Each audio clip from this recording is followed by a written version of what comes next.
Hello, this is Jim Clyber. Welcome to the Jim Clyber Show. Friday, September 11th, 2020. 19 years later. Wow. Today I'm going to talk about September 11th, 2001, and various things related to it. I'm not sure yet, but we'll see. Learn as we go. September 11th, 2001. I was 16 years old. I remember where I was. I was in a class. It was the advanced English class. And I think it was third hour. And I remember we turned on the television and saw one of the planes crash into the towers. We didn't even see the plane crash. We just saw the fire. And then the class ended and we had the break and we went down. And I joined my friends in my math class. It was I remember in a way, I remember like it was the other day. I don't remember so many of the details. I just remember being in that math class. It was fourth hour, so that means it was just around lunchtime. And they closed the school. They stopped school about halfway through, and we went home. I ended up going to my friend Mitch's house, and I was there with him and his family and his parents, and we were just watching it on TV. And yeah, it's funny. I was 16 years old, but I don't think I comprehended what was going on. I didn't watch the videos. I didn't see it over and over again. Maybe it's because the internet wasn't so big at that time. There was no Facebook, Twitter, Snapchat, Instagram, Google. None of this existed back in 2001.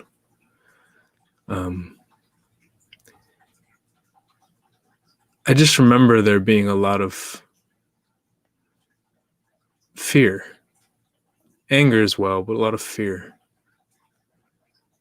And I remember in the days afterwards, I'd go to football practice. I remember looking up into the sky and not seeing a single plane, nothing, quiet.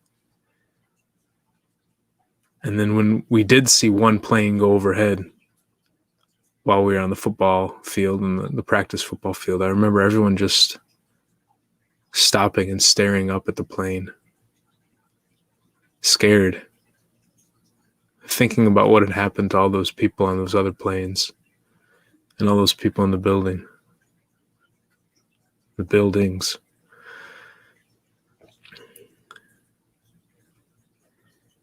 In a way, maybe I'm grateful I wasn't older at the time, or I was so focused on high school and so focused on sports and studies and things that I didn't soak it up. I didn't feel the details, or maybe I did. Maybe I just have blocked them out in a way.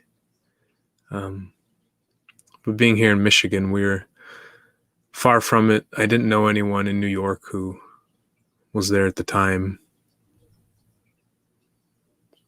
But now as an adult looking back on it, I can feel the tears welling up just thinking about what it would have been like to be there that day. For the people in the building, or the buildings, for the people in the other buildings, and the people in the city, for the first responders, for the kids, for the parents, for the religious, spiritual leaders who are trying to help guide people through this uncertain time. I just think about the pain. I don't think about the anger so much towards the people who did it, but just the pain of the people who received it. Whew. Just the mere thought of people jumping out of the buildings because they would rather die from falling than from fire.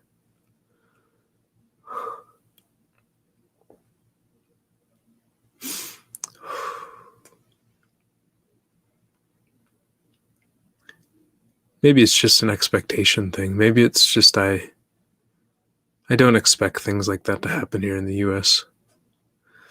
And sadly, and it hurts to admit that sometimes I do expect them to happen in other countries. Maybe it's the same for many of us, that sometimes we expect it to happen in our own place, but we don't expect it to happen in the US or in New York City or at the World Trade Center. Just feeling so foreign. And maybe that's why it hurt so much for so many. It was just, we didn't think it was going to happen. We didn't think something like that could ever happen. Some of the world's tallest buildings just falling down like that.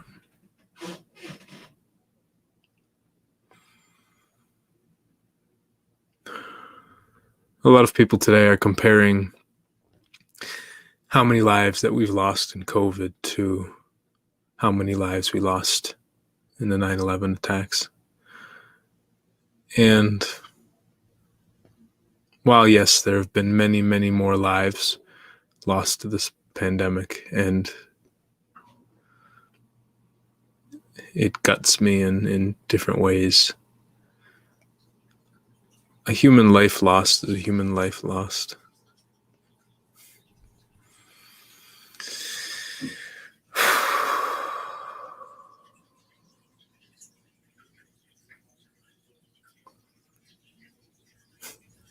I'm curious about what other shows are going to be on TV talking about this, and just how the texture of how I'm saying it is going to be different than what they're talking about, especially the talk shows on TV, and how, again, there may be a lot more anger at Trump for what's happened with the pandemic, or fear of what's going to happen, quote unquote, if the Democrats get in.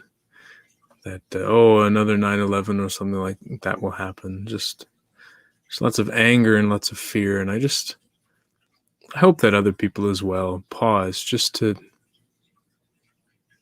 feel the sadness of it all.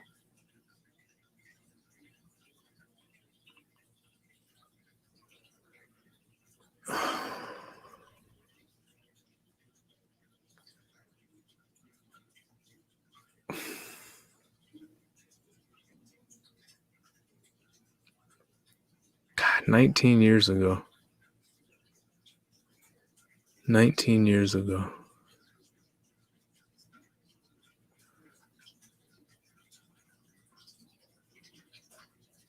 Can't imagine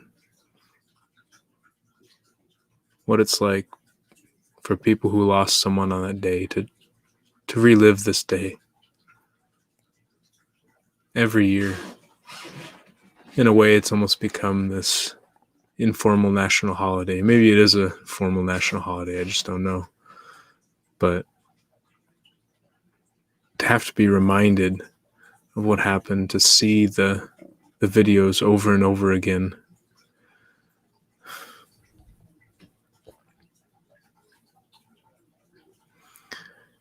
It's one of those bittersweet moments where it caused so much pain, but it also caused so much unity.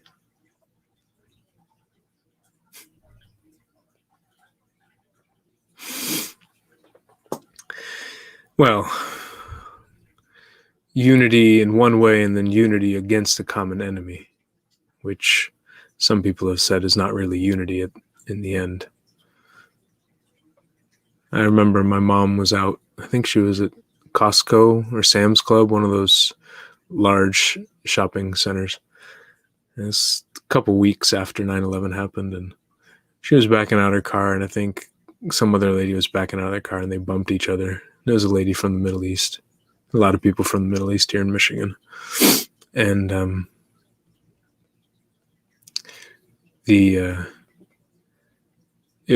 think, at least from what my mom says, the other lady was in the wrong, and they're having a conversation about it, and the lady was getting all flustered and wouldn't exchange information, and then just left. And then my mom, the car was mostly okay. My mom walked towards the store, and there was a young black gentleman who was working at the store, and he said something like, yeah, we got to stick together or something. And my mom was really confused, and just how some event like 9/11 could bring white people and black people together in Detroit, where there's been strong racial divides over the years.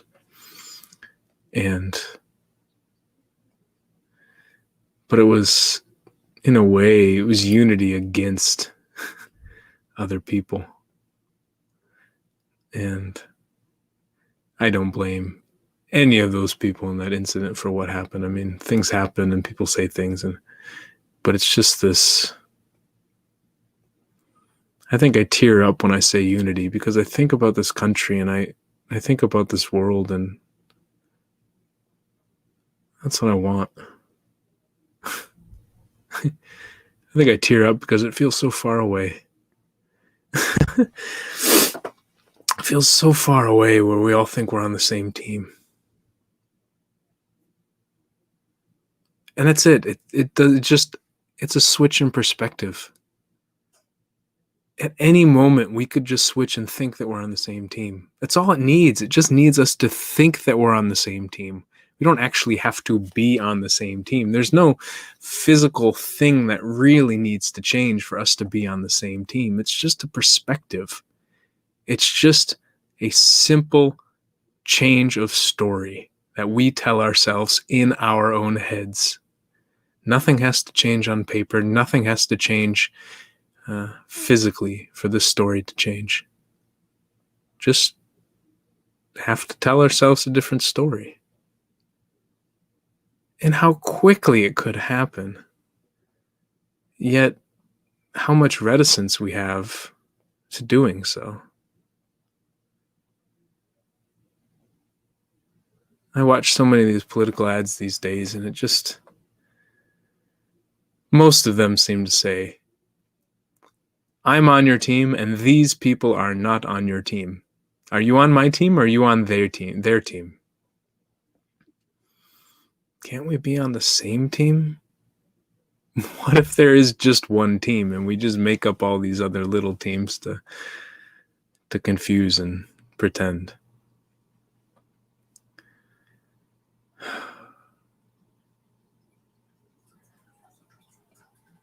I think as Americans, we think about the American team, quote unquote. We think about the pain and the suffering of the people on 9/11. And it can be quite controversial for us to think about the pain that came before 9/11 and therefore caused 9/11, and also the pain that came after 9/11 that was caused by 9/11. So, for example, what led people to join an organization like Al-Qaeda? What pain, what suffering in their life led them to join that organization? What suffering led them to get to a point where they were willing to commit such a violent act against strangers?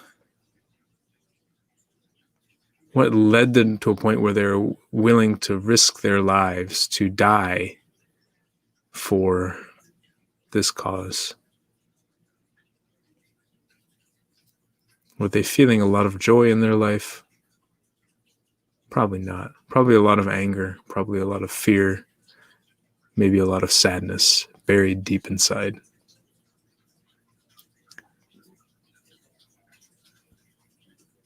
And then afterwards, 9/11 was the start of at least 2 wars that the U.S. engaged in Iraq and Afghanistan. And how many American soldiers, families of American soldiers, Afghan soldiers. I always screw that up. Afghani soldiers, or Taliban soldiers and their families. How many Iraqi people, soldiers and their families? How many people have been hurt? How much have we perpetuated this hurt from one person to another, to another, to another, just deepening the pain across the world? I remember watching something, I believe it was John Oliver. He's got a show called Last Week Tonight. And I believe they were talking about drone strikes and how the US had done drone strikes over in, maybe it was Afghanistan, maybe it was Pakistan. I can't remember which place. And it was a video of a kid talking at, I believe, a hearing. Maybe it was a congressional hearing or some type of hearing. And the kid said that when it's clear skies, when it's a blue sky, the drones fly. And he said that he, as a kid, and other kids were praying for cloudy skies because the drones can't see in the cloudy skies. And then John Oliver made this comment that we've managed to make kids afraid of blue skies.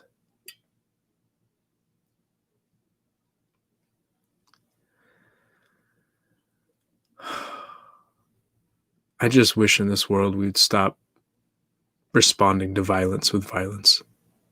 I just wish that we'd stand up and heal the pain instead of just perpetuating that pain in this nonstop chain of violence, this pain of tears, this cycle of tears that we just perpetuate over and over. I wish we would just stand up and show our humanity instead of trying to take the humanity of someone else because they didn't see the humanity in us.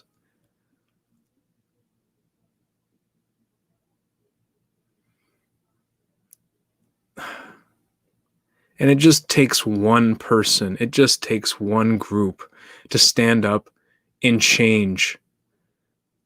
Just one to break that cycle. One to say, I am not going to punch you back. I am not going to hit you back. I am not going to attack back. I'm going to stand here and tell you how much what you did hurt me. And I'm still going to love you.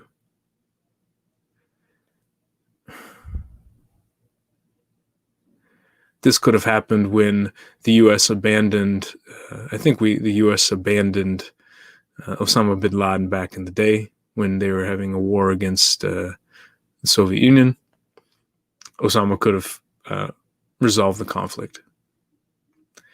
This could have happened after 9/11, where we, instead of saying we're going to go get them and attack and make war on Iraq and Afghanistan, we could have tried to bring the sides closer together. We could have healed our pain and could have stood strong and condemned what they did, but realized that bombing and killing and shooting more people is just going to lead to more and more pain and violence across this world.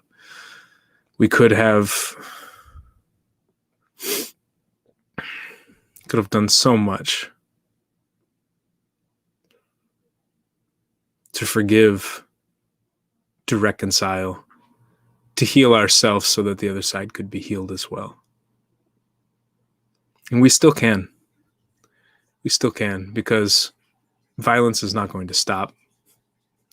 Again, if we look at the definition of violence as not an objective thing that someone does, but a perception of someone intentionally hurting me believing that that person is intentionally trying to hurt me as a definition of violence, then yeah, I'm sure many of us, I don't think that's going to disappear. But how do we process that and change the story so that if we have a reflex of that person is intentionally trying to hurt me, to process it and realize that they're not intentionally trying to hurt me, that they're feeling hurt and they're just trying to make it even. They just want to balance it out. And to try to heal ourselves and to heal them.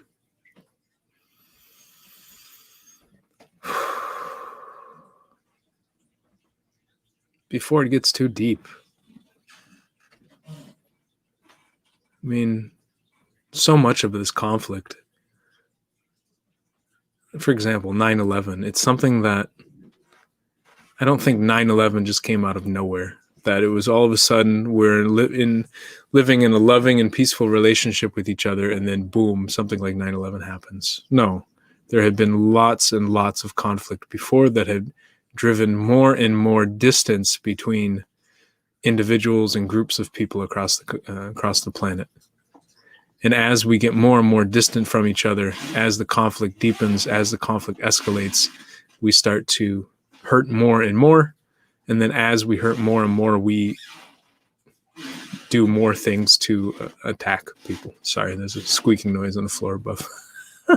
Proof that I'm in a basement.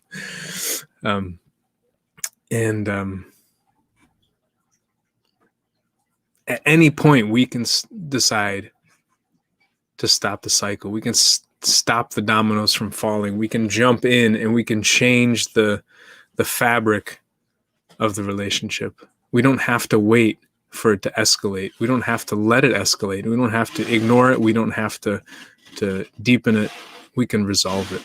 We can change how we interact with the other person, and it's likely to change how they're going to interact with us. We can change how we're feeling. We can process what we're feeling, and they're likely to process what they're feeling as well. If I am feeling full of anger and fear, other people will probably feel full of anger and fear. If I feel deep sadness, other people may feel deep sadness.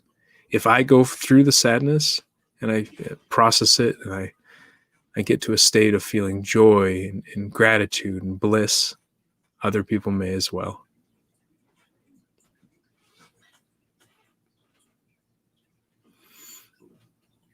Events like 9/11 and this pandemic can make us feel helpless, as if there's nothing we can do, that we have no control over the world, that we have no control over the lives or the deaths of us and the people we care about. And in many ways, we don't. There are many things that are outside of our control. We are simply human beings, just organisms moving through this world. And the environment is very powerful, and there's too much that it's beyond our comprehension. But we do have power and agency over the stories we tell and how we see the world, and in a way, how we're feeling.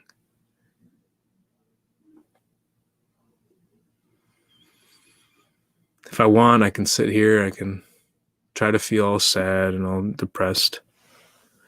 Or I can feel angry. I can really shout at certain people, and I can stretch a little bit, try to feel relaxed.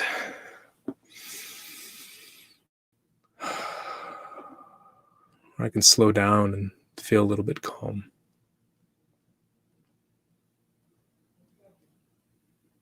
There are many things we could do, many little actions we can take to change how we're interacting with the world.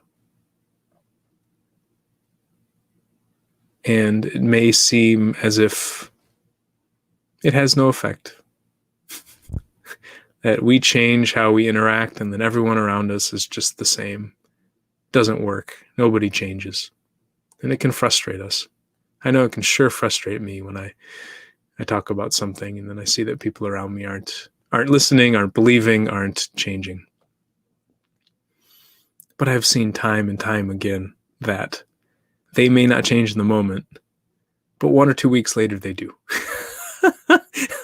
It frustrated me so much when I was at an old consulting firm where I'd come up with an idea for the company and it would get rejected, especially by one of the leaders. Oh, it's not a good idea. This and that. I'd be so frustrated because I knew it was a good idea, right? Or I felt very confident in how good of an idea it was.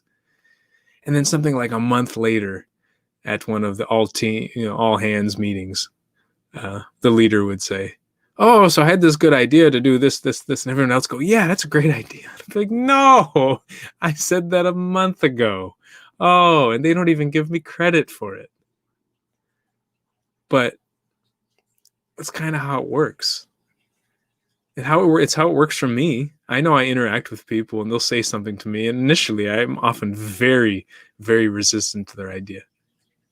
And then like 2, 3 weeks later, maybe a couple months later, or years, I come to own that idea as if it were mine. Or my behavior, or like I can interact with someone and maybe we're in a relationship, or maybe we're in a romantic relationship, or we're just friends or whatnot, or I'm living in a country or something. And then after, initially the way that people say certain things I find repulsive, but over time I start to use the same phrases and I don't even realize it.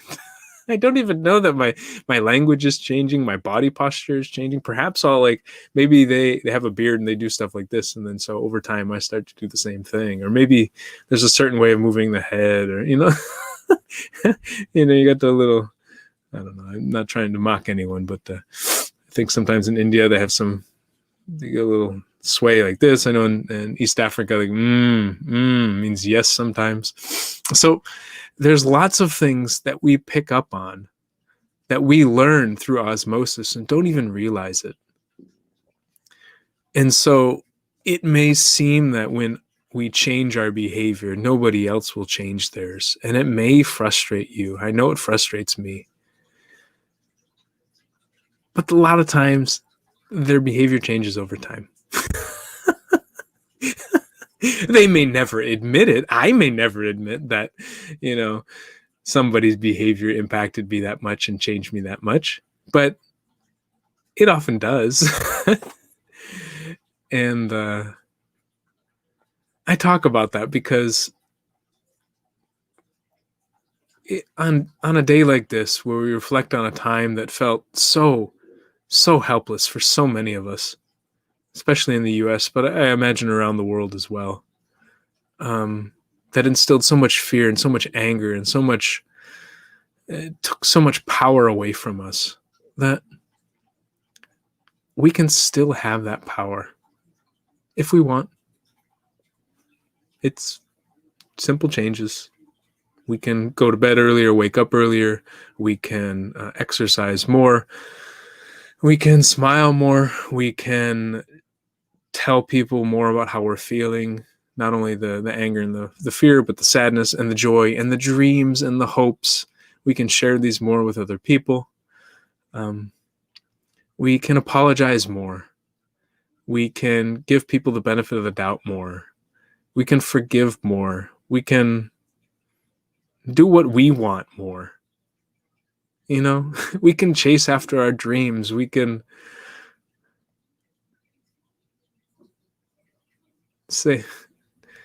be honest. We can share our secrets. We can do the things that we think we're not supposed to do because we want to do them.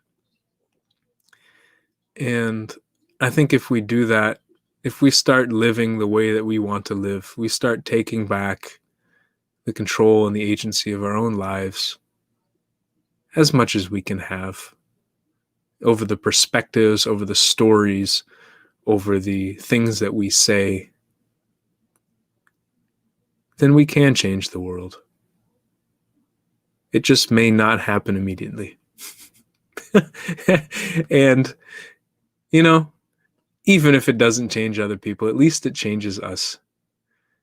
Because when something like a 9/11 happens, or a pandemic happens, and we feel wronged and we feel angry at the people that are doing this to us, that anger can destroy us from the inside. That fear can cripple our bodies and cripple our souls. If we just change how we interact with ourselves and